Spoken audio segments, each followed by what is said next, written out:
So how to pay with Revolut on your phone. In order to do this, first we need to add a card, and therefore you will find the card icon in the upper right corner. Just click on it, and now you can just add a new card at the bottom. And here you can select if you want to add a physical card or a virtual card.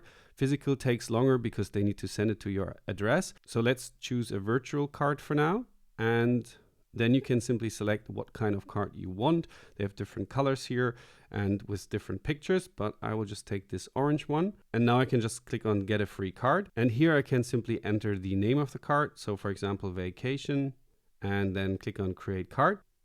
And now Revolut is creating the card for me. And here I can simply add the card to my Apple Wallet. So just click on it and then you can click continue.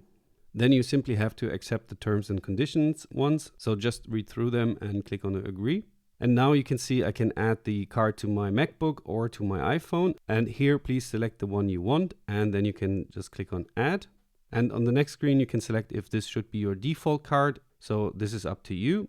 And now I can see the card here, so you can click on show details, then you will see your card number, your CVV number and the expiration date. You can also freeze the card if it gets stolen, for example, or you can click on settings. But the main reason for this video was that we can use it on our Apple Wallet. Therefore, simply click twice on the right button of your iPhone and then your Apple Wallet will open up, and here you can select the Revolut card and you can start using it at the supermarket or the grocery store or the cafe. Just tap your phone on the card reader and then you will make the payment with your new Revolut card. So I hope this video helps. If you have any questions, feel free to leave a comment down below. And if you haven't started using Revolut, then you will find a link to it down in the video description. It's a partner link. So thank you if you use my link, and see you in the next one.